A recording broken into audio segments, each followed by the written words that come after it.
very different, as you personally led the discussions in meetings, and we are extremely happy that many of our suggestions and recommendations have found a place in the budget. Thank you, ma'am. I will now highlight some prominent features of the budget that CI believes will go a long way and have been part of our key recommendations. CI is delighted to see the proposal to reduce cost on equity with the removal of the dividend distribution tax. Excuse me. This has been a long-standing recommendation of CI. This bold move, along with the earlier announced reductions in corporate tax rates, will place India on a competitive standing vis-à-vis other emerging markets in terms of lower cost of equity, making investing in India an even more attractive proposition.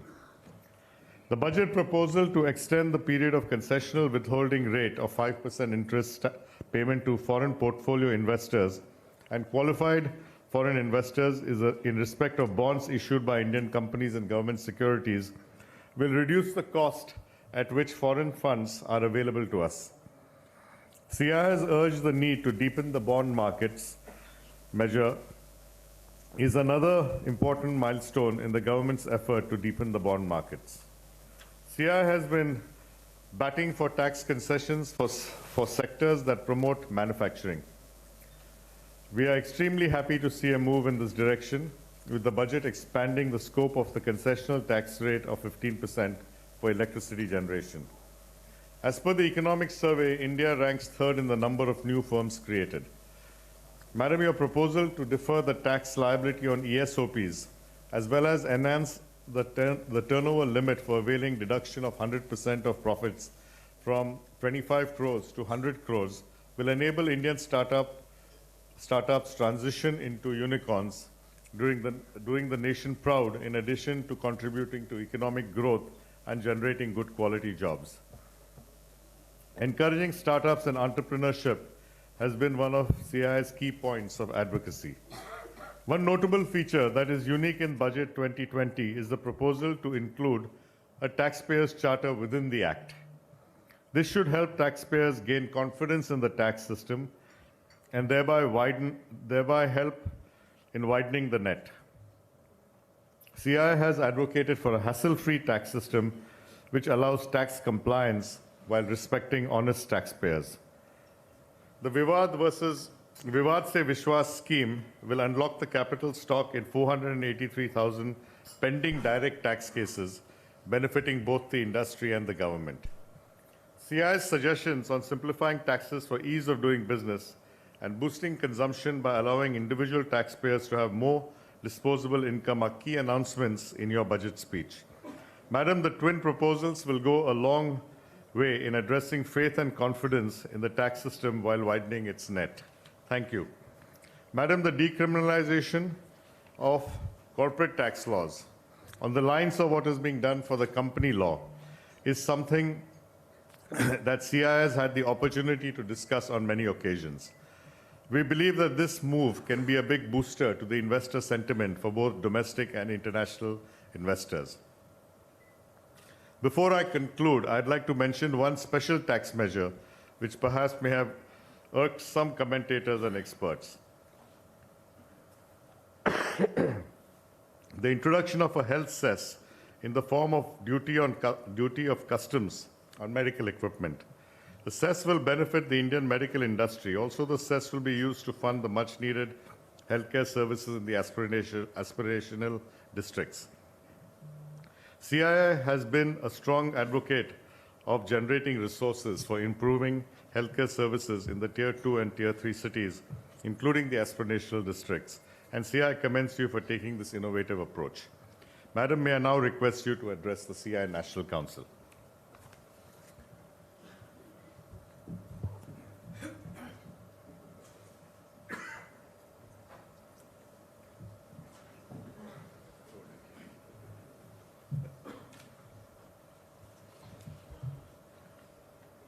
Good evening, and thank you for having me here today.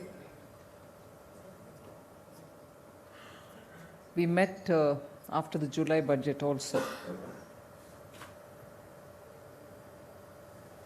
And that meeting was one of those very useful, exchange to start that long haul, if I can use that expression, which led up to this budget. So the interaction with the industry started with the CII meeting post-July.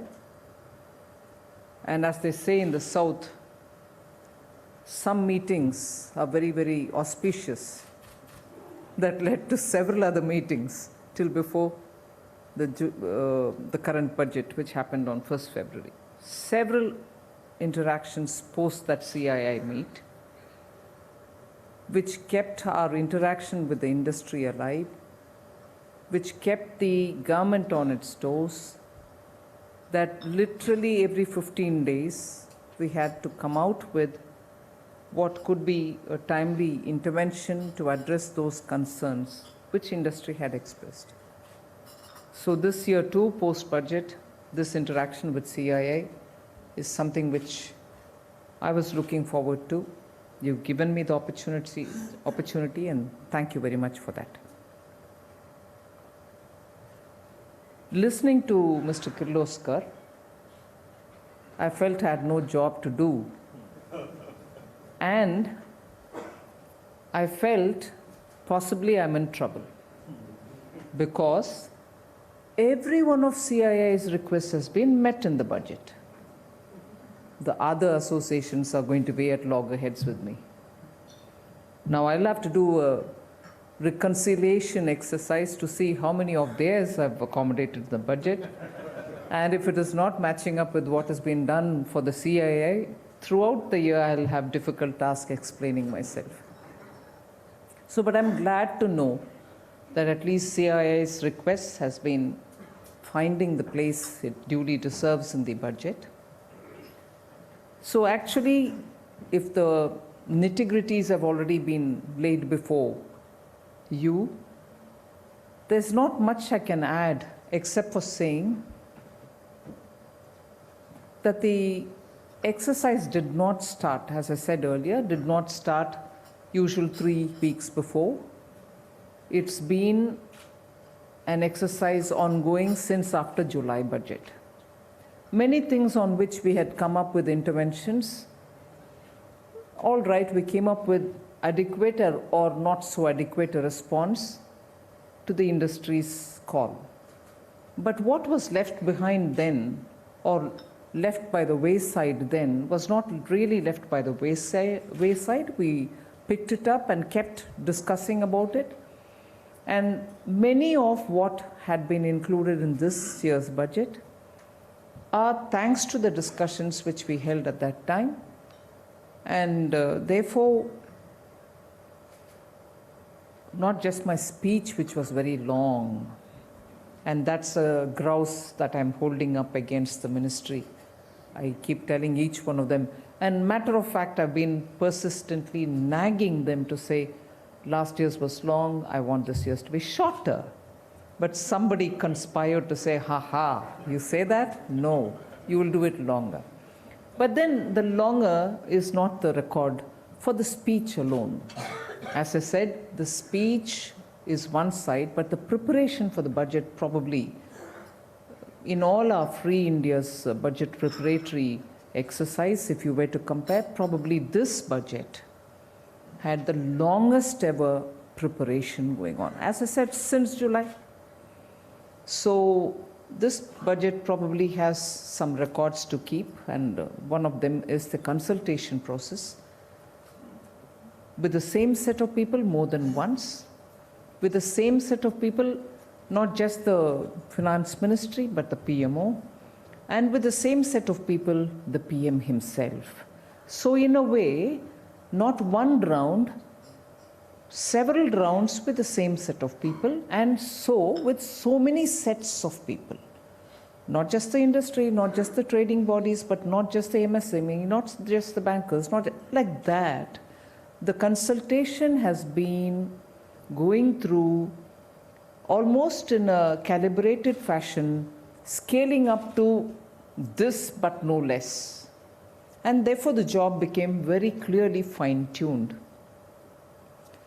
So this budget in that sense is fairly unique. And from the government side, every department wanted something to be said, not just allocated for them as resource, but also to be said, because the message should go across that our ministry is also going to be actively engaged in re-energizing the economy.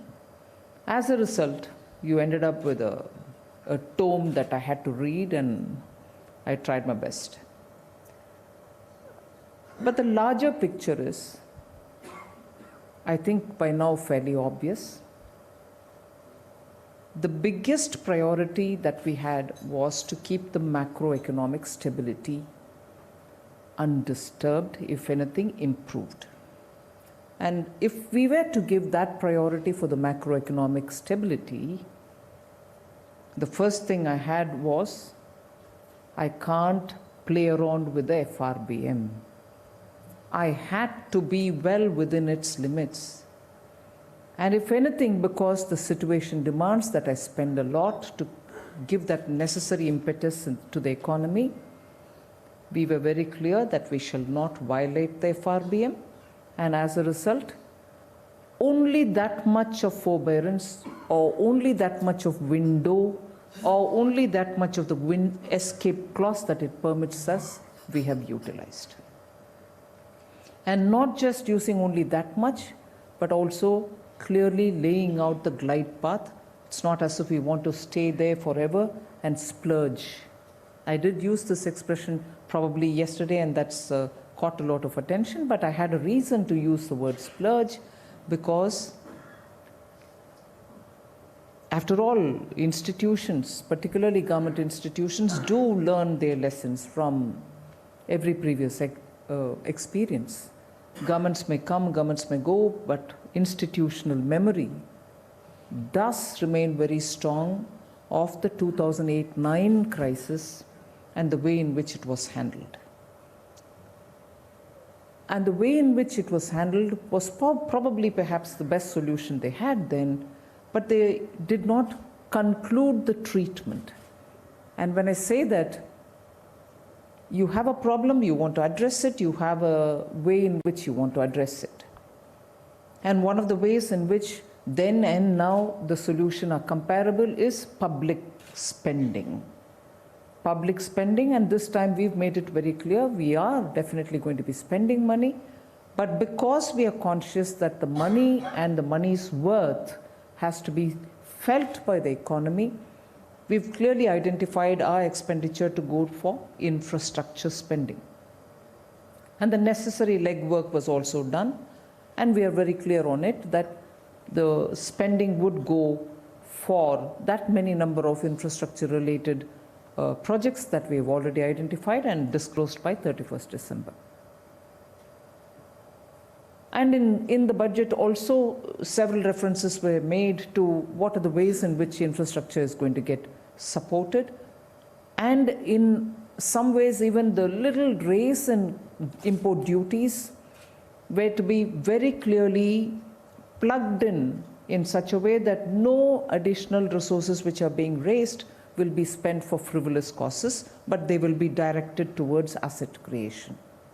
And that is why repeatedly, and I wasn't surprised when this issue of medical devices was taken as an example. If we've raised duties there, it's not with a sense of being protectionist, not at all. But if there are medical devices being made in India, and under the Make in India, we want to give encouragement for India-made goods, at least for those we didn't want to have imports flooding our market. But if in case the production in India is not sufficient to meet all our demands and you still want to import with a bit more of a price, and that was the justification there. But even then, that additional import and the revenue which is going to be generated as a result were clearly to be directed towards medical infrastructure creation in those aspirational districts where in tier 2 towns you didn't have enough hospitals, which could be empaneled under the Ayushman Bharat, of that category, of that level, of that endowments within them. So that is the extent to which we went to make sure that government's money will not be spent, as I said earlier, frivolously. And similarly, by having given my fiscal deficit number for the next year, I'm also indicating clearly, in contrast to what had happened in response to 2008-2009, I'm also clearly indicating that I'm going to clearly lay a glide path so that the treatment to the economy, which is now so demanded and justifiably demanded, will be given with a clear monitoring. We are not going to leave it unendingly, as though there's never going to be an end, the treatment has to continue forever. No. If the economy shows clear improvement, we shall focus on our attention for something else. That's the difference between 2008-9 treatment and now. And because it was left without an end, the splurging continued.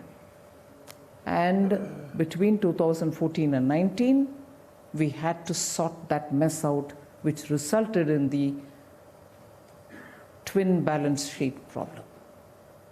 So I want to very clearly speak before you that public spending going towards infrastructure and public spending being done because that's the demand of the moment is also being done responsibly.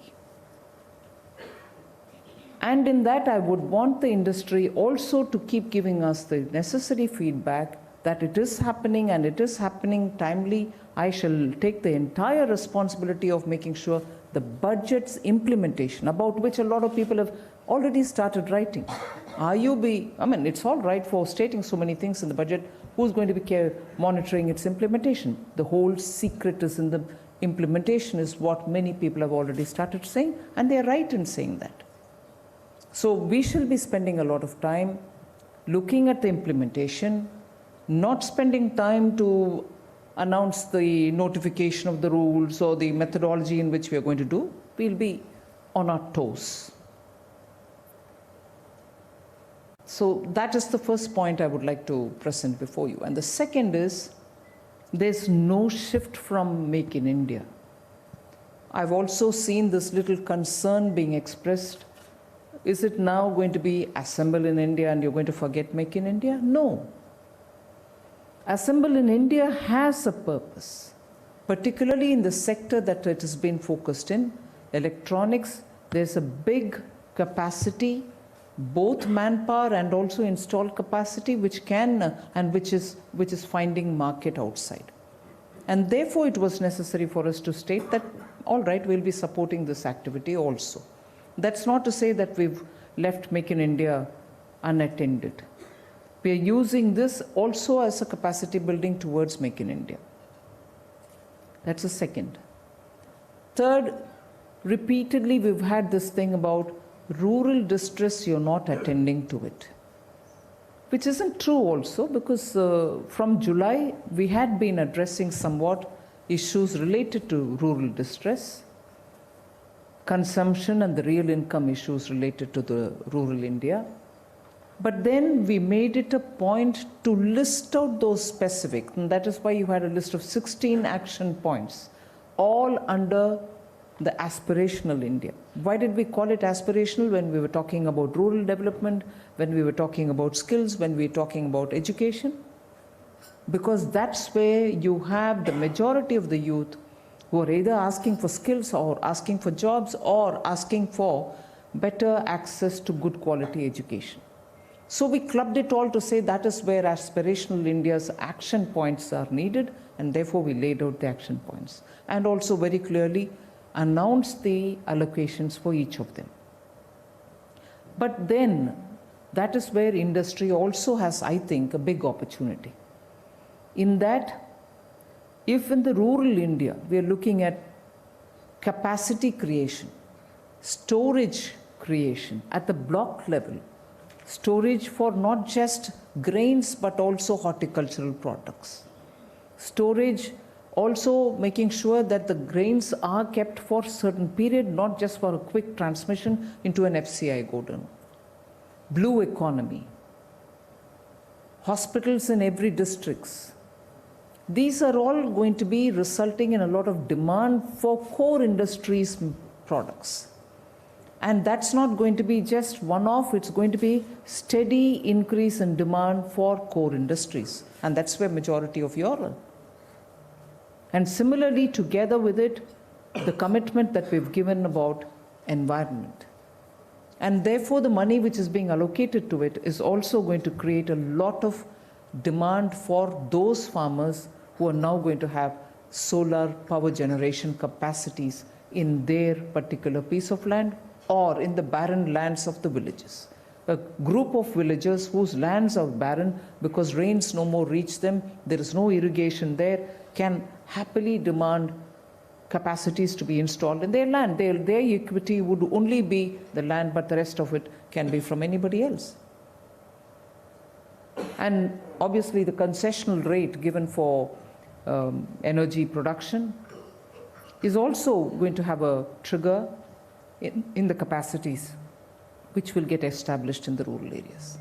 So if very quickly I can put those things under aspirational, commerce and industry, we've spoken so elaborately about what we want to do about exports, about the way in which we want to support exports, compliant with WTO norms. We're not forgetting anybody. We're also making sure newer areas like the textiles will come up with such textiles which will be useful for the modern day requirement, today's requirement.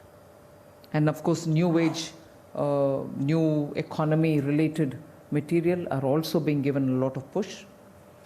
So in all this, the approach has been we shall spend on asset creation, and it is the cascading effect of this spend which is going to help the industry benefit from.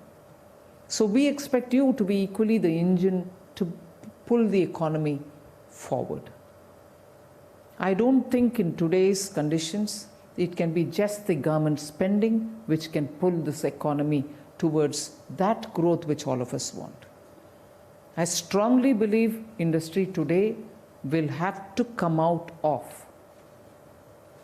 that hesitation which you have held in, and hesitation rightly held in your mind, but I think it's time now to come out of the hesitation. I called it self-doubt some time back. That hesitation is something which I want industry to come out of. We've done whatever little we can. We are not closing the doors. We are still ready to do any much more. But I would want it to be a meaningful intervention from the government rather than rush to do something which may not be necessary at all for the ground. So if it was corporate tax, I've been pilloried by quite a few critiques that yes, you gave the corporate tax, but where are the investments? And I've actually been honest enough to say, yes, we've given the corporate tax. It's not even 6 months now. And even if there are benefits which industries have had, and even if the extreme example some people have given to me is they're paying back their loans, I said I'm quite happy with that too, because at least the banks will have a better books to keep if your monies go back to the banks. And if not, if you're giving dividends, equally good. The money goes back to the shareholders. Or if not, if you're saving it all up, I'm quite okay with that too. Because quite a big saving after a point will also have to find productive ways to be deployed somewhere. So that choice, that discretion, that decision is entirely yours. So from our side, we've definitely done that cutting down on the rate, simplifying it, removing MAT, and post that now taking the burden of the DDT out of your hands. So I think it is now time for all of us to pull our weight along, make sure that the economy has the support of each one of us. We each one will have to become the engine for pulling this economy up. After all, the enterprise, the spirit of enterprise is yours. We are here to facilitate. So I would take this opportunity, not very much like my speech, budget speech, conclude it quickly so that you don't get tired of me. But obviously, the officials and myself, all of us are available here for any clarification or answering or any questions or any demands that you want to put before me, so that that stays alive with the decision makers. We can always come back and then say, here we go further. So thank you for giving me this opportunity.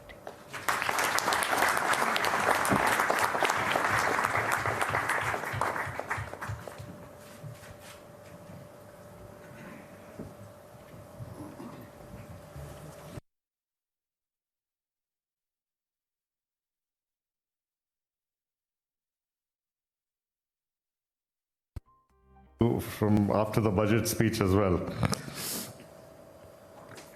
During the speech, one of the things that a lot of us appreciated was your term as you addressed wealth creators and how much you appreciated that. I think that made us all certainly feel very good, and I think that's what we are all trying to do: create the wealth and spread the wealth. Again, last several meetings, thank you again for being a terrific listener. We are all very pleased that so many of our points came in the budget. May I request you to take a few questions from the group?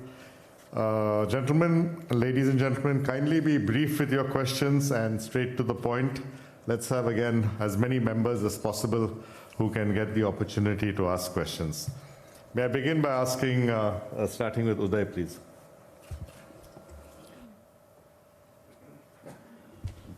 Thank you, Madam. In the spirit of building trust, which is what we started working together in this journey over the last 6 to 8 months, I must say that on behalf of all of us at CII, we deeply appreciate the commitment and sincerity which you and your ministry have shown in building trust between business and government. And it's something which is an ongoing journey and a process, and we are extremely grateful for building the road towards stronger relationship between business and government and building trust with each other. We've talked about macroeconomic stability. We've talked about the challenges to execution. I wanted to turn this around on ourselves. And I'm reminded of a famous quote: ask not what the country can do for us. Ask what we can do for the country. And you talked a bit about it, but if there's one direct, frank, from the heart message to us here of what we can do for the country at this point of time, unadulterated, can you please share with us? Should I go up or what would you prefer? 2-3 questions at a time? Yeah. We'll do about 3 people at a time. Uday is what we have to do for the country. Number 2 is Rajiv Memani. Rajiv is CII's tax chairman. Rajiv? Yeah. Thank you very much, ma'am, for an excellent budget. If you came here last year, I think there were 3, or last few years, the 3 biggest requests from the industry has been reduction in corporate tax rates, removal of MAT, and removal of DDT. And if someone asked 1 year that time in July, 1 year later, if all 3 would have been done, I think the probability of that would have been extremely, except some die-hard optimists, I don't think the probability of that would have been very low. So on behalf of industry, thank you very much for reposing our faith in that. Ma'am, I had a couple of questions. The policy that the government had set out on REIT and InvITs has been very good. And I think that has led to almost $4 to $5 billion coming into the country in the last 12 months. And estimate is that about 2 lakh crores are likely to come. A lot PSUs, and a lot for infrastructure projects in trying to make their balance sheet more healthy. And you have encouraged that further by allowing private InvITs and private REITs. The one question is that the policy was set out in a great deal of detail 2-3 years back. And one of the things was that there was a dividend distribution tax. There was a flow-through. The income was taxed at one level, and then there was a flow-through. with the reversion to the classical system of taxation, that flow through has got disturbed. So I do believe it's unintended. And if you could just look at that, so that status quo, what was status quo? These are long-term investors who are coming in, investing in 15, 20 years. Also, a lot of that are domestic Indian investors who are trying to build the REIT and InvIT market.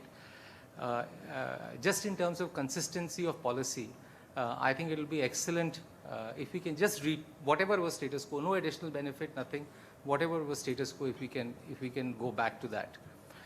The second thing, ma'am, I would say is on DDT. I think we have, by removal and getting into the classical form of taxation of dividends, I think we are absolutely consistent with what happens around the world. I think the only unintended consequence of this has been that the taxation rates on a lot of the domestic entrepreneurs and others has gone up, which I think before you came in the meeting, I think a lot of people were willing to take that on, just to get that there is smooth reduction in cost of capital and everything. But if I was to compare with the global benchmarks across, without exception, maybe with the exception of one or two countries, because dividends is from post-tax money, the dividends are taxed at a slightly lower rate than the normal rate. So whenever you think that's possible, given the budget restrictions and everything, I think it will be excellent if we can revert to, as we have moved to the classical form of taxation, which is absolutely consistent with what's happening in the world, right thing for the investors. If we can revert to that also, in the way it's taxed around the world, I think it will be good, especially from a domestic investment standpoint. Thank you very much, ma'am. Thank you. Thank you. And Rakesh Mittal, Vice Chairman of Bharti.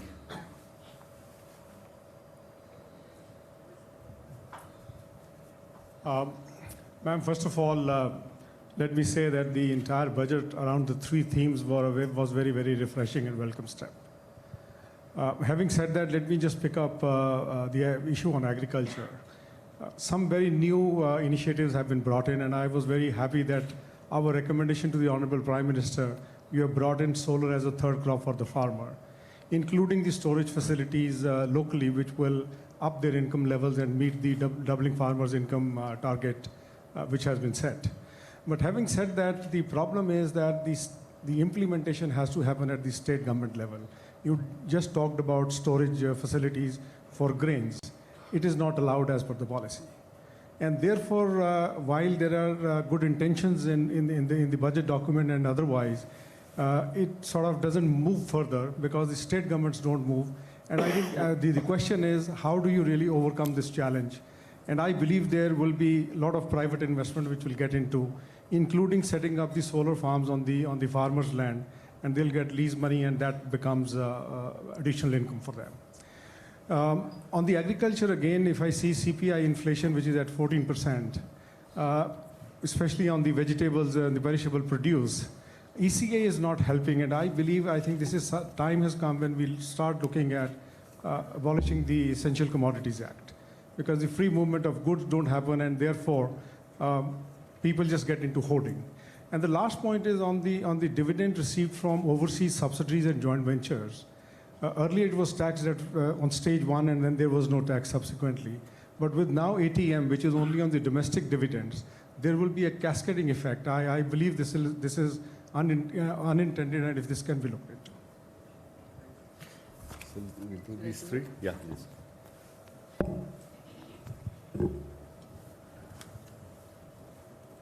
Your question is not something which I should be answering. Because even though it is a well-intended question, and in a probably one-to-one chat and over a cup of coffee, I might say things. But here, if I even say it with the same good spirit, Finance Minister asks industry.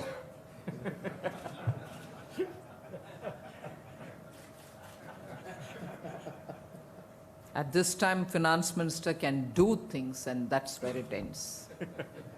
So when I meet Mr. Kotak separately, I'll say what I can. Thank you. Yes, MAT, DDT, corporate tax, even a good optimist wouldn't have thought. But Modi hai to mumkin hai. है ना? But then on the some people ending up paying higher because we've gone to the classical format in the DDT, and would we consider having a reasonable rate? Sure, end of the day, sometime all of us will have to have our personal income tax also be brought down, because I've been repeating this. The motive with which we have come up with the personal income tax reduction and exclusion of all exemptions as an alternative or as an option available for the taxpayer is because somewhere we have to make a beginning. I can't be waiting for that one very great day where everything is comfortable, when I would say, all right, time has come for reduction in personal income tax and removal of. Is that possible at all? It's not.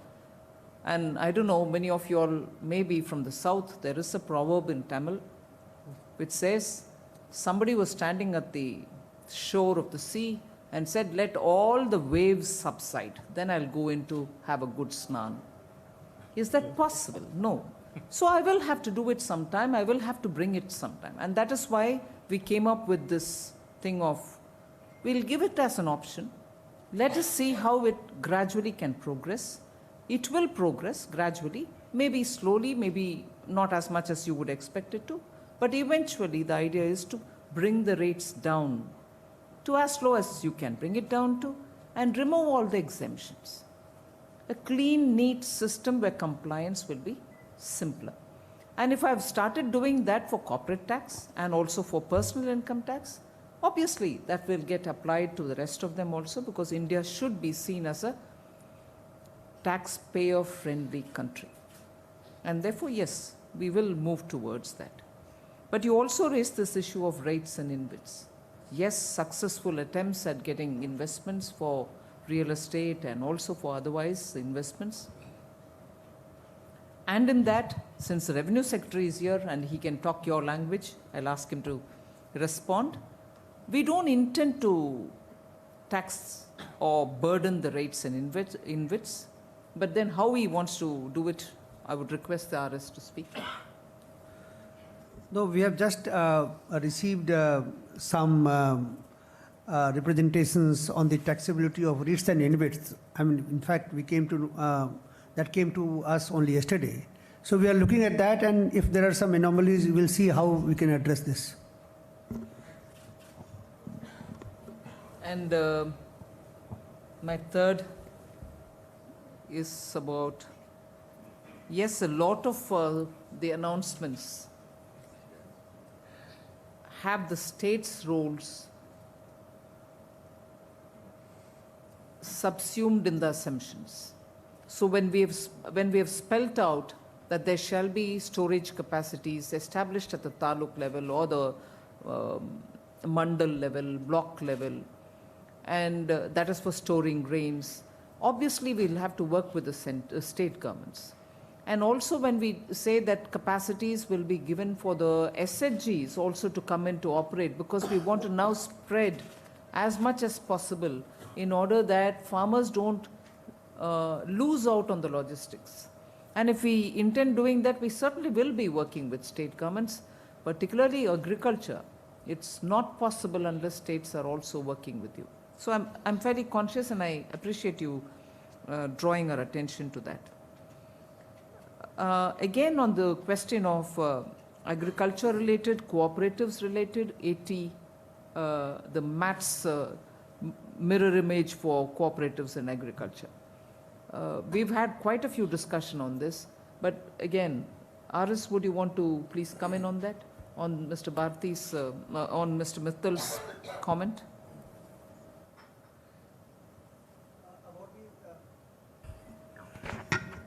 As you may have noticed in the budget, we have provided the tax on the cooperatives at the same level as we tax the corporates, because earlier the cooperatives used to be taxed at a higher rate. So when we brought down the corporate tax rate, there used to be a demand. So we have now brought them to the same level. We have also said that the cooperatives which choose to get tax at a lower tax rate, they will not get those exemptions. So we hope that this would be quite useful, and because lots of activities are being done in the cooperative sector, so that is what it will be done. Yes. I've purposely not answered on the Essential Commodities Act. Madam, I became president of CI and you became finance minister at the same time, I think. And I kept... But probably you had better luck than I have had. And from the beginning, I've been talking about this building up trust between society and industry and government and industry, as well as we've talked a lot about removing exemptions and reducing taxes. And we're really pleased that you're going in that direction. May I now go to Rajan Vadera. He's the president of Society of Automobile Manufacturers. Auto sector has been in the news quite a lot. So I'm proxying for you, Vikram, as well. Ma'am, thank you for meeting us twice in the last year and taking our demands. As you know that we are going to implement BS6 from 1st of April, and BS6 is a very, very high level of emission. We are all ready for it to implement from 1st of April. The costs are going to go up by about 8 to 10%. And we were requesting the government for coming up quickly with the scrappage policy, because it helps the nation. The old polluting vehicles, which are more than 20 years and have reached end of life. And as it exists in most nations, scrappage policy, we have had the policy announcement on how to scrap it, but now been waiting for it for a very long time. And we would request if a quick conclusion on this can happen, because 26 million vehicles are still on the road which are more than 20 years old. And this will help in boosting the demand in all sectors, the two-wheelers, four-wheelers, as well as big, heavy commercial vehicles. So we would request if an early policy on this can happen, that will boost the demand. Thank you. Anish Shah, Group President of Mahindra and Mahindra. Good evening, ma'am. First, we'd like to commend you on 3 specific areas. One is a continued focus on agriculture. Second is the path towards simplification. And we do hope that you would take that up with a lot more vigor as well in the coming years. And the third is the actions to attract foreign investors. And in these lines, the one area that you mentioned in the budget was to set up a one-stop shop as an investment clearance cell. This is one that could benefit many industries and make things much simpler, especially as you work with the state government as well.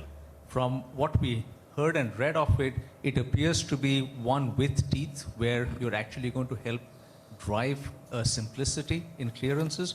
Could we get a little more information on what are the 4 phases and what is a timeline by which we can expect this?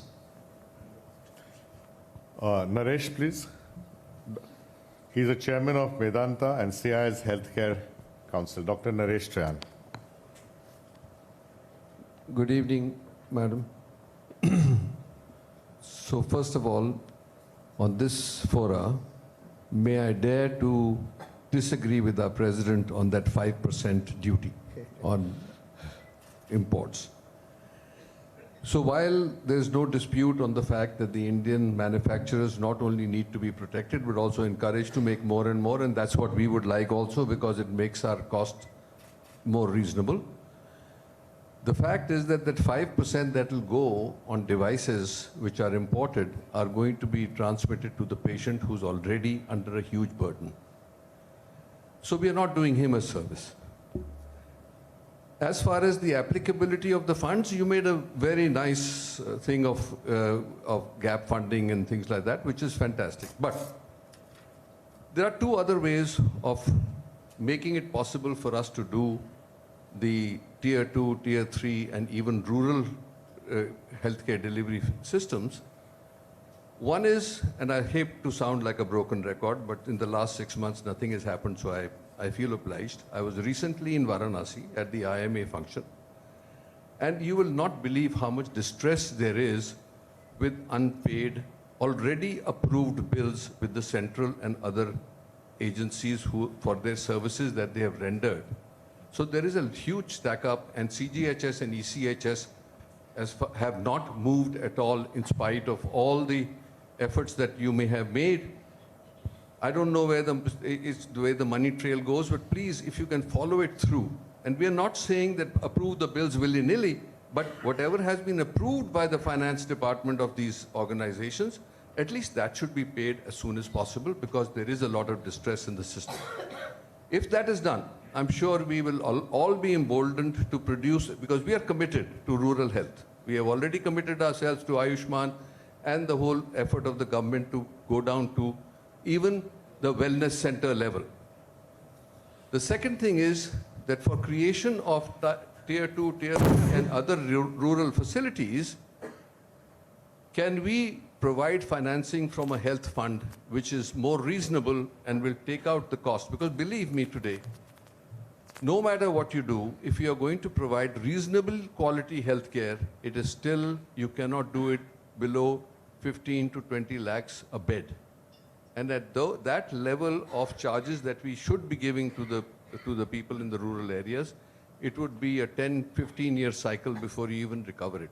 So I think that if you can give, and what I may express my disappointment as long as we have your ear and the whole eminent members of your team who have been very kind, that healthcare was never given a hearing alone. We were put in with social sector.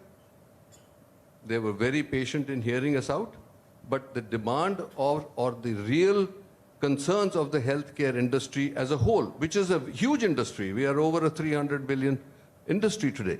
And we provide millions and millions and millions of jobs. And we will continue to employ millions and millions of people if we keep growing. You should give us a hearing separate from other social sectors, because education also is huge and healthcare is also huge. But the rest of the other things that we were bundled with did not give justice for the time that we need and to actually present the overall picture of how we grow and what are our needs. So I really appreciate that. If you can move the needle as far as the CGHS and ECHS is concerned.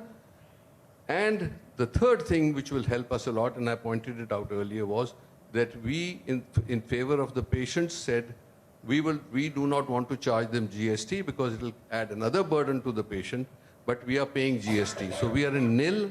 Can we request you to please see if you can move us to 0 category, which will give us relief from paying those 18% additional cost, which is breaking the back of many people. Thank you very much for your patience. Thank you. Thank you. One more before I request the FM to answer. Hari, please. Hari Bhatia is chairman of Jubilant.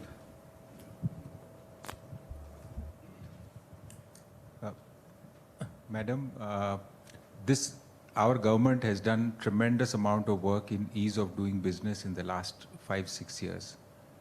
And I must thank you and welcome the announcement that you made that there are more amendments in the Companies Act regarding recategorization of criminal offenses into civil wrongs. And this will go a long way in ease of doing business and ease of living.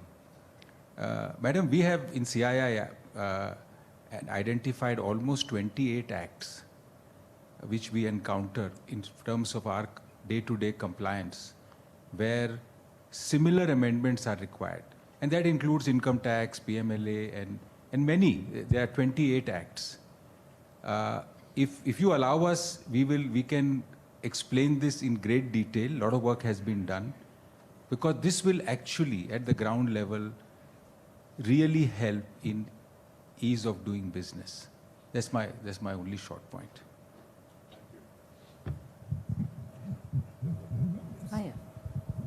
So first I will welcome the list that CII has prepared. Do send it to us, come and give us a presentation. We'll be quite happy to hear. On the issue of treating the criminalities which have gone into these acts to be treated as civil offense, there's an earnest attempt by the government and we are looking at things. So this will only help us. Please do come, give us a presentation. Welcome.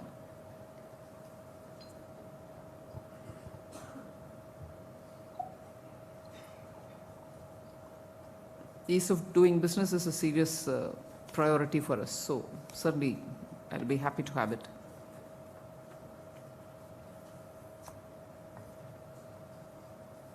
Scrappage policy, I think I did mention during my speech itself that there is something happening. Only I wouldn't have been comfortable to include it to be a part of my speech when I think just a little bit more is left to complete the job. A lot of work, a lot of consultation, a lot of exercise in seeing how best this policy should be framed has all happened. Only it wasn't final at the time when the speech was being written. So I'm sure, therefore, sooner you'll get that. At least it'll enter the parliament if it is required, or else if it's a policy, it will come out as it is.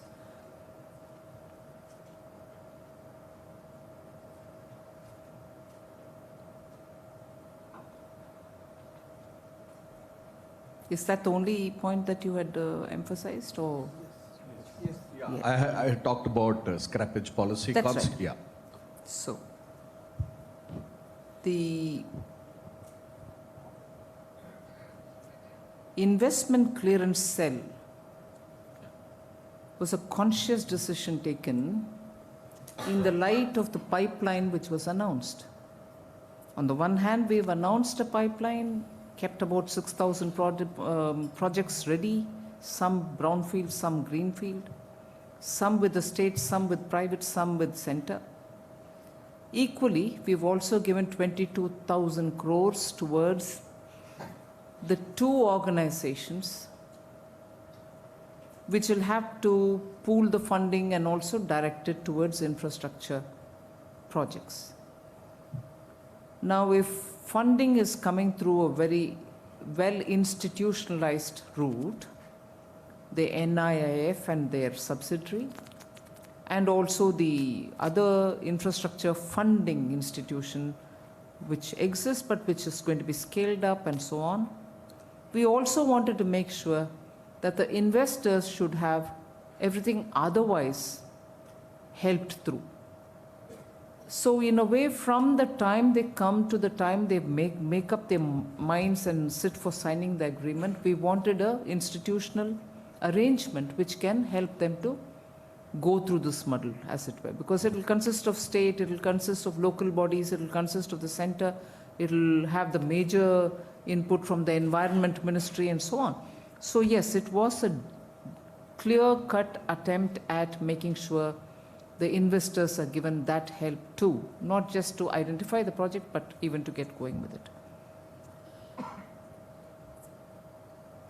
I'm not sure if Secretary Economic Affairs would want to add more to it, because he's been really sweating it out on it. So I'll ask him. Atanu, would you want to please say something? Just link the two. The Finance Minister has talked about the investment clearance. In fact, that's a one-spot portal which ultimately possibly would also lead to a single form kind of a process for multiple applications, and one also welcomes the suggestion for cutting down multiple permissions, because I understand that that number is large. And to tie up along with that is the investment fund which is proposed to get created by leveraging an equity into investment finance companies, because apart from equity, large amount of debt has to go in. So that is about 20,000 crore being provided this year, which should easily translate into 1,40,000 odd. Even if we look at 1:7 kind of a debt equity ratio, it could even go up more. So that at one chunk provides about 1,40,000 plus 20,000, 1,60,000 crore for funding. And since viability gap funding is there, as Dr. Terena just talked about, so you really don't need another separate fund. Otherwise, each fund gets concentrated and carries a lot of risk. Of course, there are platforms available within NIA for similar entities which then drive specific areas.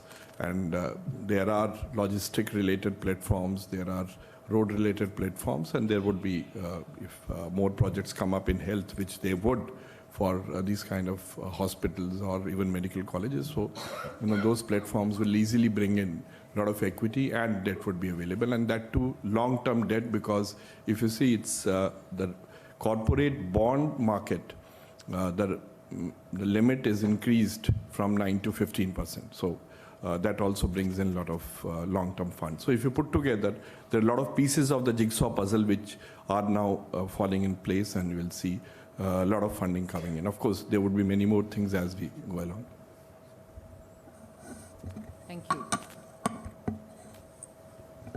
Thank you. From the tech sector, starting with... I've not completed this. Oh, sorry.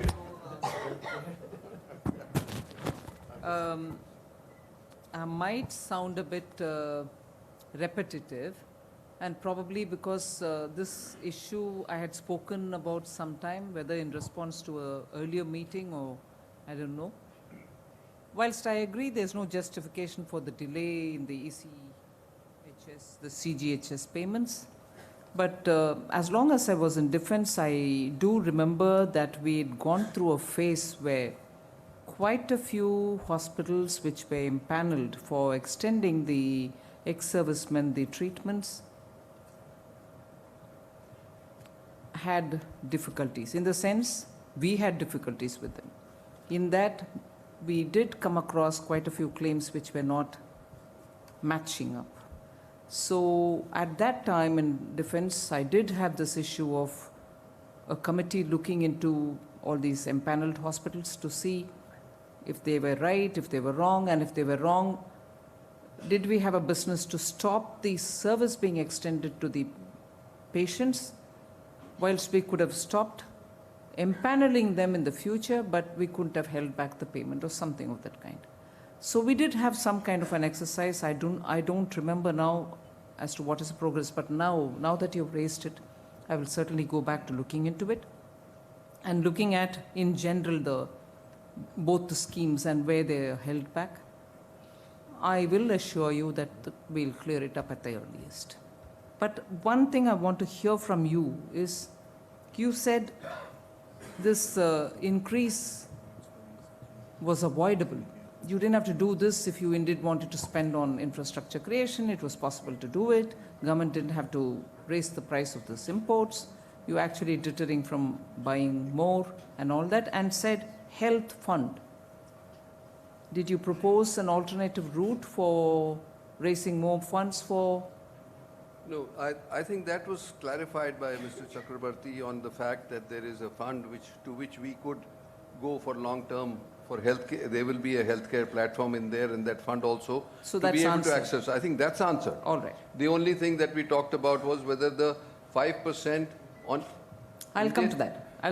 That's a completely GST council related matter. And you have the man, the engine behind the GST council. I'm sure he's heard it. I'm sure he's got a view on it. Would you want to join in there? What the point that he raised was the import of the the GST council decision that has to be taken from the fact that they are in nil rate now, and he would rather move on to at least the 5%. In case of a GST, our standard rate is 18%. Now the problem that we face is the moment you bring something to 5%, then the question of input tax credit and non-allowance of input tax credit comes in. And that leads to another problem, because in past we have had many instances where the tax rate was brought down to 5%, and later on the people themselves claimed that because of the 5% they are not able to claim the input tax credit, and therefore they want that to be raised, because after all, if any GST is paid, and then on the purchase, if some GST has been paid to the supplier, that the input tax credit is given. In case of particularly, please send me the details, which particular aspect of this hospital GST. But as far as I recall, in case of a GST, the certain services which are being offered, in terms of a medicine and other things, they are being taxed. But if there is anything else, please send us a note. We have no dispute about paying GST. The problem was that we do not charge the patients on their bill GST. So we don't have any set-off provision. That's where we are hurting. We are paying, but we are not receiving. So we are saying, instead of saying that we should put GST on the patient, which we don't want to do because the patient is already suffering, that we are in nil category. If we could be moved to zero, then we will not have to pay GST on some of the essential services, so that the burden on us for GST, non-refundable GST, becomes less. But I am not sure whether, by law you are prevented from putting the GST in the bill or something? Is that correct? We are not. Yes, we are actually, patient bills are exempt. So that's why maybe I'll come and represent it properly to you, sir. Thank you. Thank you. Somnathan, you had something to say, Chairman? If I understand you, you want to be treated like an exporter who gets a refund for the input taxes that you pay. We don't need, see, some in education also, I don't want to waste everybody's time, we'll give you the full paper. I'll come But if you want to be zero rated, that means you want refunds on the input GST paid. Yeah, I guess that's what, okay. I'm just clarifying that that's what he wants. And the final thing is, now that you've already agreed to come and give the paper on the GST, I don't need to answer that request from you saying, give us a separate hearing.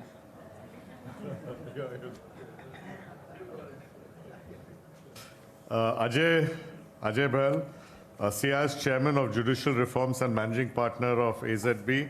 Ajay has actually led CI's work along with Shardul on this decriminalization issue. Thank you. Madam Minister, thank you very much. As you can see, we're very enthusiastic with, you even remember the paragraph 82 of your budget speech, where you refer to decriminalization, and part of the question that or request I wanted to make has already been asked by Hari. But in addition to decriminalization, I hope you'll also give us the liberty to present to you some of the changes we believe we need to make in some of our statutes, economic statutes, where we need some timelines. I had mentioned this to you in Washington also briefly, some timelines to bring in closure of investigations on the lines of the Income Tax Act, which has worked very well over the years, where there are limitations, and everything reaches a conclusion within a certain period of time. So that's one aspect.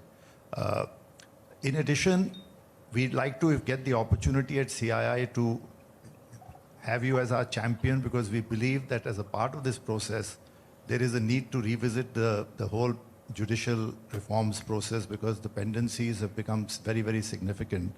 And as a result, what we wanted to request is if we could get you and your ministry to at least hear us as a part of the decriminalization process, and let us present to you what we believe is the state of affairs insofar as matters are pending, whether before investigative agencies or tribunals overall. We would really be delighted if you would allow us to make you our champion and make your ministry the champion. For the other two? No. You may add the two more, but I'd rather respond immediately on this. Okay. Yes, please do come, not just for the 24 acts, but for the other things that you would want us to consider, because these are absolutely essential towards achieving ease of doing business. And if I hear it from the horse's mouth, as it were, I'll certainly have no hesitation in playing the champion. So do come. I'm quite okay hearing it. And the other thing is, about the timeline in settling disputes or, giving a picture, I thought those are going to be the contents, because I really don't know the details as yet. All of us are working at it. The details of what's going to make for the taxpayers' charter. I would think these are the things which will have to be going in that. So We were just suggesting if that can be suggested to other statutes, because the tax charter... No, that's okay. Yes. But I thought you suggested give us a timeline to end disputes and so on. I'm talking also about outside taxation, ma'am. Exchange control, PMLA. There are many statutes where there are no time limits, actually. That's your presentation. Yes, yes. That's So fine. we'll include No that problem. in that. That's what I said. Thank you. Thank you, ma'am. Few tech-related questions. Debjani Ghosh of NASSCOM, followed by Rajan Navnani of JET, and Manoj Kohli of SoftBank. So let's start with Debjani, please. Good evening, ma'am. Since we're in a room full of such distinguished gentlemen, I have to say this to you. I'm just so proud to see another woman doing one of the most difficult jobs in this country, of all the record, and doing it with so much spunk, courage, and humility. I have no idea how you manage all three together, but you do it, and you just make us tremendously proud. And I think it's such a brilliant example to so many young girls out there. So first of all, thank you for that, and more power to you. From a tech industry perspective, I represent the $181 Indian IT industry. This is a very forward-looking budget from our perspective because of the clever way in which you have integrated the use of deep tech across every mission-critical project that you have called out in the budget. Be it AI, be it blockchain, be it robotics, you called out several of these things. And the way it has been integrated into the budget, it's a brilliant move, man, because this sets the foundation for India in the digital economy. This is what the Indian infrastructure is going to look like in the future. It's going to be about digital infrastructure. Now, of course, a lot depends on how it'll get implemented.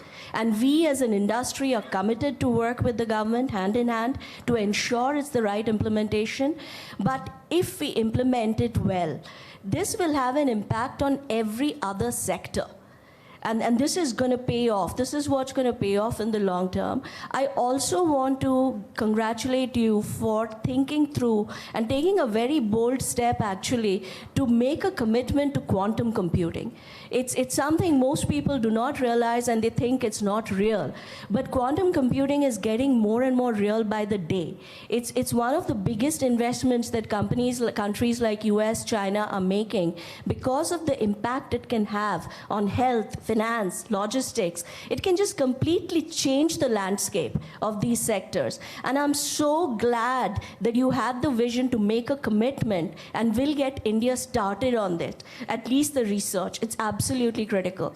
I have two requests for you, ma'am. First of all, thank you for the ESOP deferment. I think it's a huge step for startups. It's very needed. But currently, as it applies, it only applies to the 247 startups that are registered under IMB. Now, the deferment is not a tax deduction. Ultimately, the government will collect the tax when the employees sell the shares or after 5 years, whichever period comes first. So we would request you to open this out to the 28,000 startups that are registered under DPIIT versus just startups that are registered under IMB, which is less than 1% of the total startups. So that's because this is not a tax deduction. And the IMB registry, the startups that have registered under IMB have done that for the 3-year tax holiday. So we would really request you to open this out to a larger sector of startup. And second, as NASSCOM, we will come to you and we'll present a paper on what can be done to grow the IT services sector in India further. This is, as you know, one of the largest employers in India of nearly 4 million people employed, and this sector is growing worldwide. And there's tremendous pressure from countries like China, Vietnam, Philippines, for this sector to invest further in those countries in terms of incentives. So we are requesting for you to have a forward-looking plan with the SEZ sunset clause that's coming into play to ensure that this sector continues to grow in India. So these are my two requests. Thank you. Rajan? Thank you, ma'am. Short, please. Yeah, I'm just going to add a few points to what Debjani just said, but I must compliment you on, the emphasis that you have provided to new age businesses, particularly in the startup to scale up mode. And I think here at CII, we're deeply committed to building future businesses that will actually work with traditional businesses to accelerate the pace of growth for the Indian economy. And I just wanted to say two things. That one, particularly that given that, scale-up companies which are based on innovative technologies, which are backed by foreign equity and capital that is, not really limited today. There's a lot of money coming into this sector. Is there a way for us to see how all the incentives that we talk of in this are actually fast-tracked a lot more? So for example, the 25 crore moving to 100 crore number, again to what Debjani said, is again limited to only companies that are part of the IMB, which again applies to only 200 startups. But even actually taking a little different approach, because India has now started to take center stage there, especially consumer internet companies have an opportunity to grow and scale significantly at a much more rapid pace. So can we base it on different parameters? Maybe, the growth that the company is having year on year could be a parameter on the basis of which, some of these additional incentives that could be given to kind of grow this industry could be applied. And also whether there is an ability for us to actually make more real-time decisions by having a joint, kind of a body or an action force that brings, new age regulators along with, industry, which is actually powering this, because there's a lot of disruption. And I think that disruption requires new models by way of which we can break out, the sandbox approach, doing pilots, and actually seeing how the government, particularly the finance ministry, can play a role in that. Thank you. Manoj? Yeah, I would like to first thank Madam Finance Minister for a great balancing act as well as focus on infrastructure. I think these were very, very important areas in the budget. I just have one suggestion. I believe that and it's a general suggestion, it is not pertaining to any specific clause of the budget. I believe that for getting back to 8% of GDP growth, which we had earlier, and also getting to modernize this country in terms of technology and Make in India, the FDI has to grow substantially, significantly, from present 50, 60 billion to maybe 100 plus. So my feeling is US today, even at 20 trillion economy, is still attracting 350 billion. China attracted 200 billion at the peak. And if we have to modernize this country, we need to have at least 100 billion, if not more.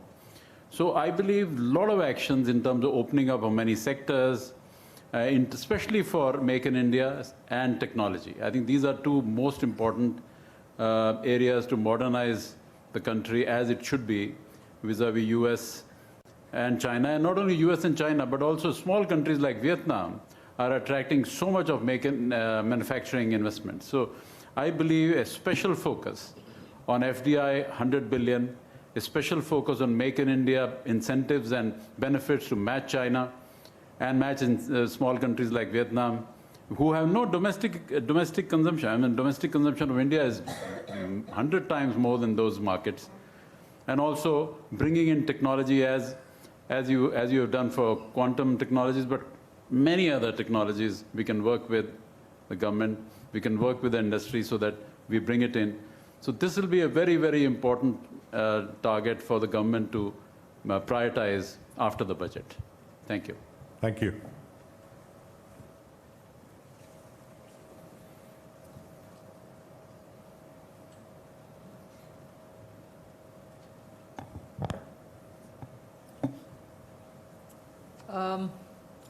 Thank you, Debjani. The data center thing, I think, still requires a lot of input from the industry. I would think this is the best time for associations like yours to come and give us any input about how actually we'll have to lay it on the ground. The plans are ready from the point of view of what we expect out of it and broadly where to do it, where meaning not geographically, I mean, in the sense to spread it. But specifics can always benefit if we have the right inputs.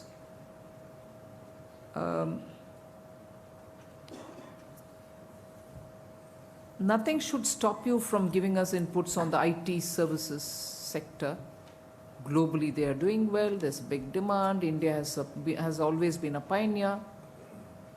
But we're also reaching a stage where we seem to get a lot of input saying Indian software industry, hardware we know where we are, but Indian software industry probably will have to look at different business formulations and what has given them the strength all these years, 25 years, if I may put it at that kind of a number, probably requires a complete change because the world is moving faster. We've been pioneers, we have to stay on the top. And to stay at the top is going to require a lot more shift. But that is not for the government to say. The government can only say, you tell us what kind of a shift you're going to make and what is it that you expect us. Yes, this decision on the quantum computing is something which the PM has been very keen to speak about. There is a mission that we are planning, the National Quantum Computing Mission, which has a rudimentary function somewhere. The principal scientific advisor has been very keen that we give this support. And if we really get cracking at it, we'll be the third country in the universe to do something. And after all, the rate at which it's moving, it's having an impact on every aspect of our life. And therefore, yes, we'll have to get our act together on that. Startup and their definitions, the list of startups which are already with the one set of government department and not with the DPI. For some odd reason, since after the Prime Minister now launching it in 2016, we've been fixated on the date. One, for the age of the startup. And as regards the definition of startup itself, at least 3 or 4 ministries have been actively engaged. Now, if you still think there is an ambiguity or restriction, please do let us know. Let's see what, I won't be singularly responsible for it. I'll have to talk to several of the ministries, but we'll take a call on that. I think Rajan's point probably was also related to the startup. But that was interesting when you said for the new age industries, the regulatory bodies will have to be brought in and they've got to have a cohesion. They have to deal with it in a single window fashion. I have to work. I have no idea where this is going to have to start from. Not done much work on it, but I thought it was a very interesting idea. I'll take it with me. Let me see what I can do about it. And your suggestion, Manoj, was more about FDI, opening up more to get FDI. Surely, yes, we will do it. But if you have anything in specific, you can let us know. But with FDI, it's always taking everybody on board to say, yes, we are comfortable to open up. No, not yet. All that keeps happening. All of us appreciate and recognize we want the FDIs to come in. But I have to see with who's ready next each time. So, but welcome to give us your suggestions. And as regards your suggestion that we have to match up with Vietnam in giving incentives, I think there was a task force formed to attract those industries which were getting out of China, meaning then because of the trade war. They have done some work on it. And if there were reasons for them to go to Vietnam or countries like that, why wouldn't they want to come to India? Was one of the ways in which we looked at matching up and making India more attractive for them to come. That work is on. Quite a few progress has been made in it, but I'll quite welcome if you have any thoughts on it. What is the time now? It's nice. Yeah, a few more. Few more questions. Thank you. Last few questions. Young lady, I think we haven't given her a chance. Preet Dumar of IKEA, please.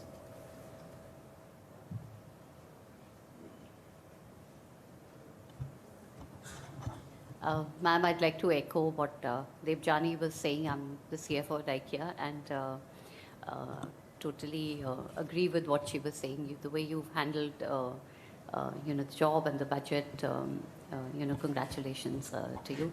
I'd like to actually just, come and engage on behalf of the retail sector because again, in the interest of long-term, economic impact and I'd also say value creation, for the country. This is a sector that contributes a lot in terms of long-term investments into the country, into jobs, into livelihood, and sustainability. So we'd really like to come and engage in terms of how do we encourage long-term investments, how do we create a stable policy regime, and how do we also actually encourage very much the efforts of making in India and looking at manufacturing across different sectors of retail as well. So we'd really like that opportunity to engage from the retail industry, which unfortunately a lot of times is not recognized as an industry, but has an equal impact, in terms of value creation. Atul Punj, please, of Punj Lloyd.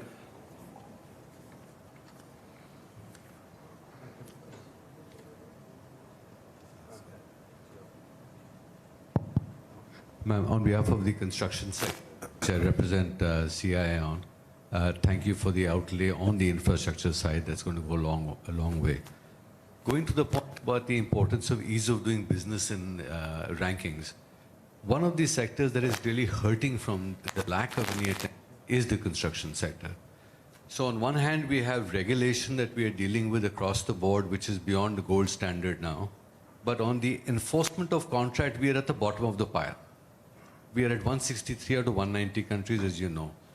Because it's the big elephant in the room and it's got too many places it needs to touch, whether judicial reform, whether laws, etc. Nobody's really dealing with this subject. Over the last 5 years, we've seen many old construction groups just fall away because of simple changes that we've been recommending for the last 5.5 years. Fortunately enough, most of those changes have now happened. Okay, but they've happened in bits and pieces. So the number of companies that have got hurt along the way is quite large. Now the one thing that is left is really looking at equitable contracts, which are actually sharing the risk on both sides. Because one of the milestones that you'll notice is that, one of the indicators that you'll notice is not a single large global construction company wants to take any risk in India. And that is simply because of the level of 163 out of 190 countries. So we need to get everything moving in tandem. Otherwise, on one side, we have everything moving at a very fast pace. We've really moved up dramatically. But on the simple document, which is the core of our economic activity, we're still stuck at the bottom of the pile. So I'd urge you, and we don't unfortunately have any ministry. We don't have a nodal ministry that we can use. So I'm happy to tag along with Ajay and Hari and also request you to be the champion of our sector, because we're the second largest employers in the country after agriculture. And unless we get that attention, the new contractors who are coming into the space will find themselves in the same space that the old contractors were in 4 or 5 years from now. So we need to have an environment where Mr. Uday Kotak is happy to give us money rather than run away from our very site when he sees us. So we need to become a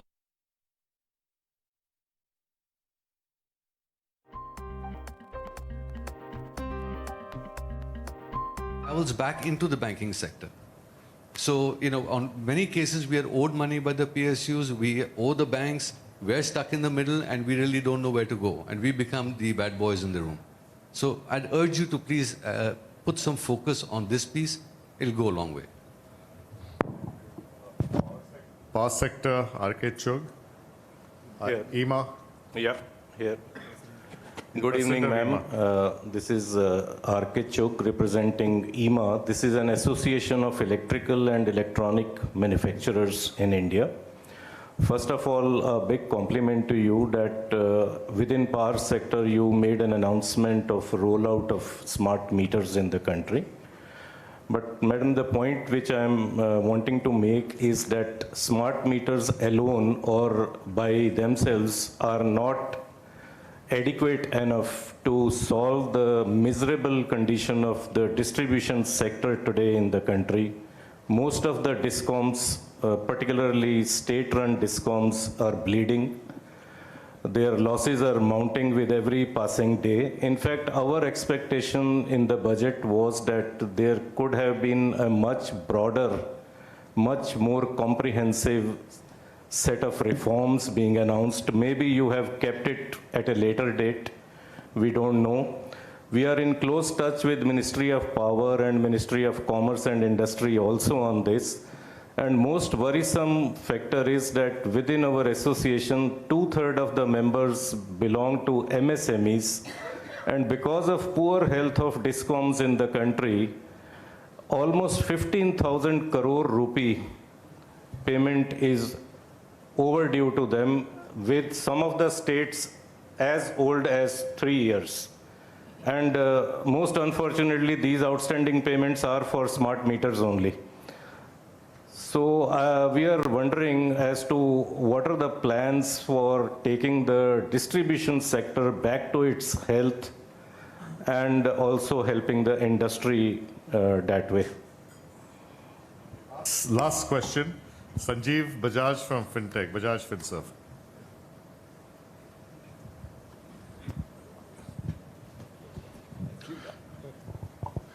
Ma'am, I'm one of the younger members of CI, so normally I get to see you only on TV. So I must say it's been wonderful to... When you're receiving awards. And at that time, I can see you remember. But it's been wonderful to experience your sense of humor, get your candid replies, and in general, just see you smiling so much. I think I have to request my media friends to show more of that, or we can take credit as an audience that we are making you feel so comfortable today. But sorry to keep interrupting you, but you're touching on subjects which make me, or which provoke me to say things. I thought you'd say which make you blush. Most often I've been accused of never smiling. Nobody can accuse you of that today. There is a record being established today. Absolutely. My question is a little tangential to the budget, but relevant to growth. In the last year, we all know that a large reason that growth slowed down was because NBFCs were not able to extend credit into the market. And there were two issues. There was a liquidity issue and there was an NPA, a solvency issue. Your ministry jumped in with a whole set of measures to help on the liquidity issue. But there is a more fundamental issue over here. In the last 7 or 8 years, the top 20, 30 NBFCs and HFCs together extend over 30% of incremental credit to SMEs and consumers. So they've become a very vital part of our economy and its growth. Yet they get treated more like the remaining 11,000 NBFCs in the country, these top 20 to 30, rather than getting treated into a separate category. You may not want to make them banks, but into a separate category. So that is something which requires work to be done. And as CI, we've put together some initiatives as to what can be done to strengthen them and to help them in continuing to provide that credit into the market. So I would request, if possible, for some of us to come and present that to you all. We are trying to do the same thing with RBI as well. Thank you.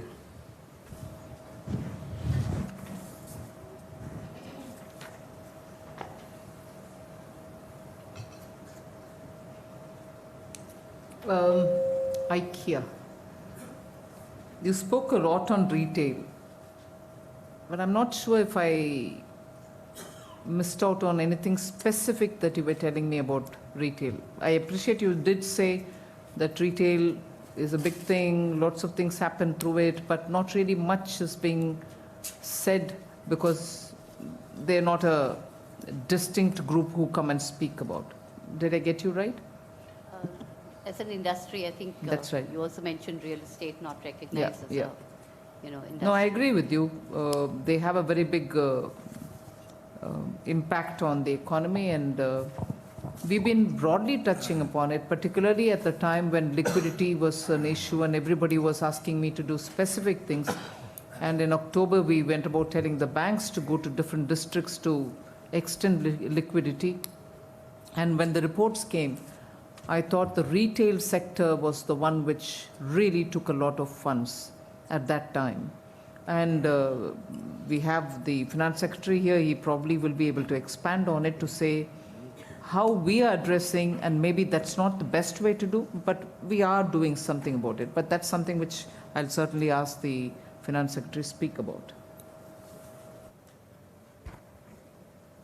In the NBFCs and the HFC space, what you suggested that you have some ideas, we'll be very happy to receive them and give whatever attention is required to be given. But just to give you a picture of the entire thing post ILFS and the fact which you mentioned, out of 9,800 NBFCs, why don't you treat close to 200 in a different way, because they are capturing around 80 to 82% market share. So my understanding is, except a few which have the management or an ALM issue, there is a good growth in all these 200 NBFCs.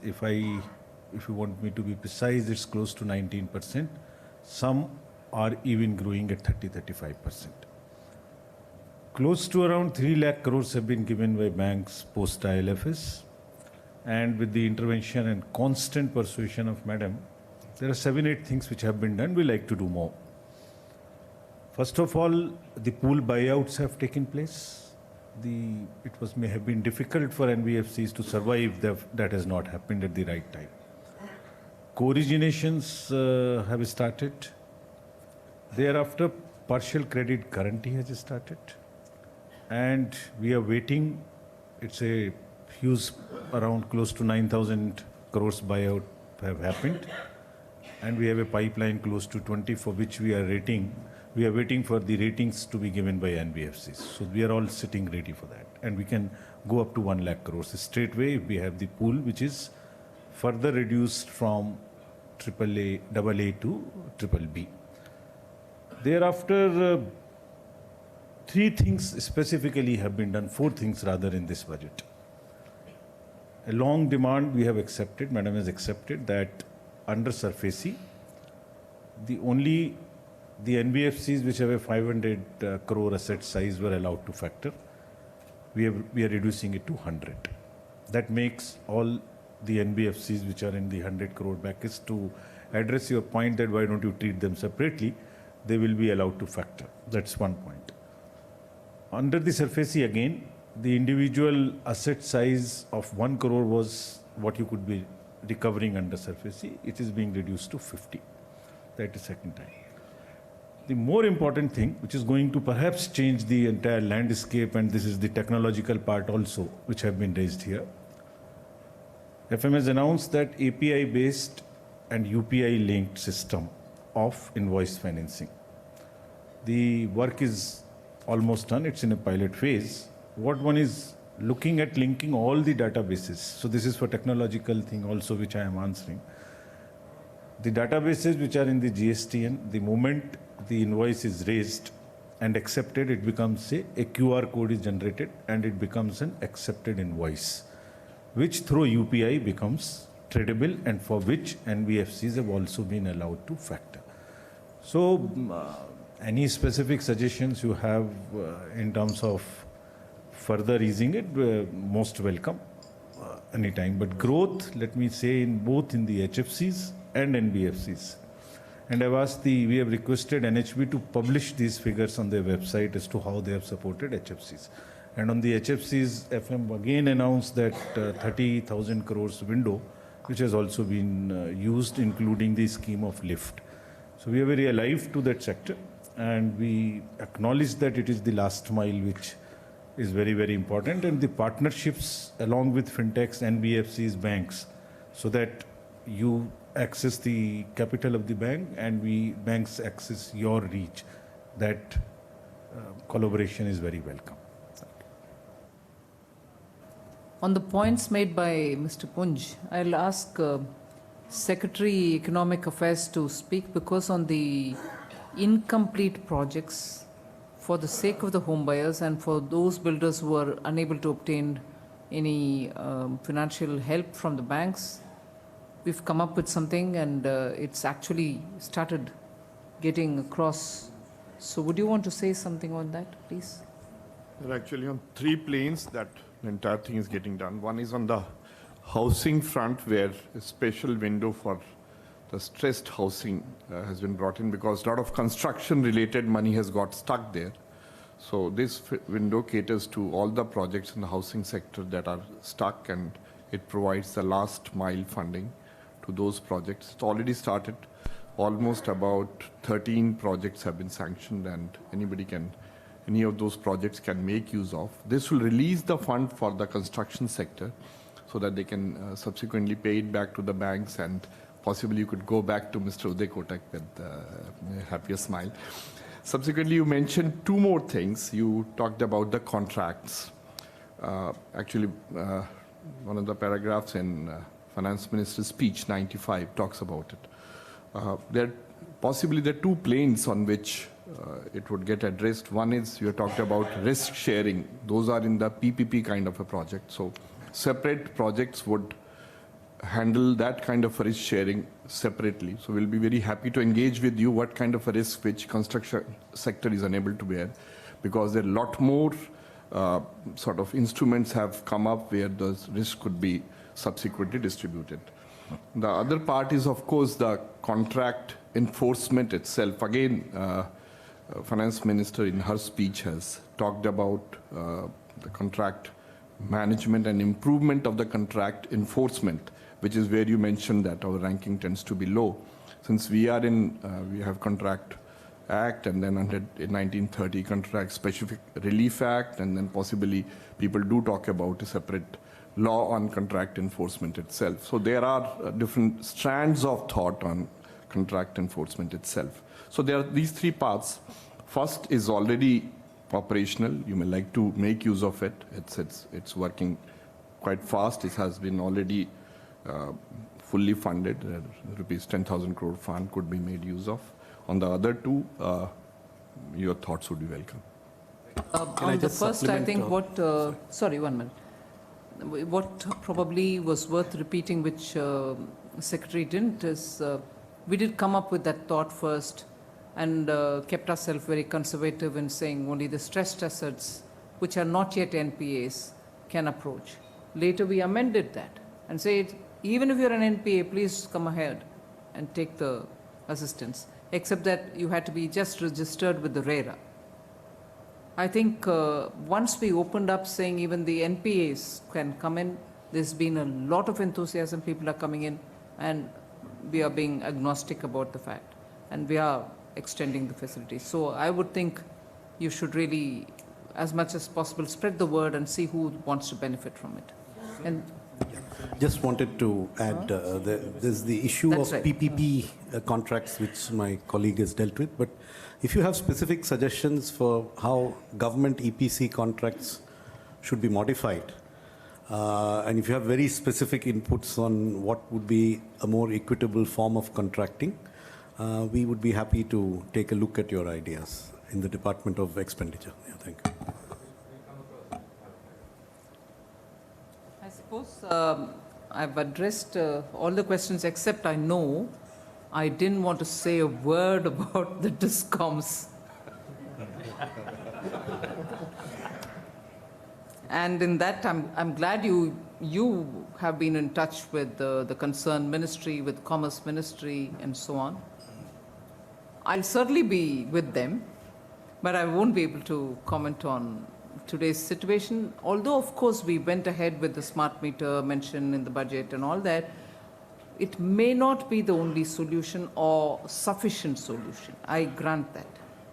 But we are, all of us, equally working with the states on it. One other matter on which we need to work with the states. If I may say so, ma'am, we were actually hearing a lot before the budget about some new scheme in power distribution segment called Aditya. So speculation also was that it would be announced in the budget. So that is why I said that maybe you have kept it for a later date. So. Even though you're giving me a leading question, I'll tell you something. I'm hearing it for the first time from you. Apologies for... Sorry. Okay. Before you conclude, I know the media is here, but still I thought because it matters to the industry, it's not just because this is happening in Delhi, and yesterday it happened with FICCI also, but this group will be coming with me in the next few days to at least 3 cities in India to interact with industry, to interact with economists, interact with trade bodies, to interact with traders, to interact with farmers or farmers groups, to interact with any group which thinks they want to have a discussion. It'll be a one-day long visit to a particular city. To start with, the dates I think are in the process of getting finalized. It is going to be before this weekend, so that much before I go to the Parliament to answer or give a reply on the budget, I would have addressed at least 3 different cities for the same purpose. Talk about budget, give all the necessary clarification, be open about hearing many more things. So probably the first round, Revenue Secretary, please do correct me, first round will be in Mumbai, go ahead. Yeah, starting from 7th, we are going to visit 3 cities, 7th, 8th, 9th, Mumbai, Chennai, and Kolkata. So which date? So we are trying to arrange the logistics. Based on that, we will decide that out of these 3 dates, which city. But 3 cities, Mumbai, Chennai, and Kolkata, and 7th, 8th, 9th of this month. That is. First, let me apologize to all the people who have not been able to ask questions, but we've taken a significant amount of time from the Honorable Finance Minister, which we'd really like to thank you very much. Not only that, ma'am, but over the year, you have really demonstrated your ability to communicate and listen to everyone. And smile also very, very nicely. I think we always said that whenever I meet the papers, the press, after meeting you, I've always said the finance minister smiled a lot. Maybe they don't report it, but I said very nice, and she smiled a lot. Thank you. You and all your colleagues have been very patient with us when we came on the individual meetings, and I'm sure you're going to continue this. It's fantastic to hear you're going to Bombay, Calcutta, and Chennai. I think this is the first time probably it's being done in this manner, and this will also certainly enable this whole idea of mutual trust between government and society and government and industry to go forward. So I think on behalf of CII, can we all stand up and give the Finance Minister a clap of appreciation.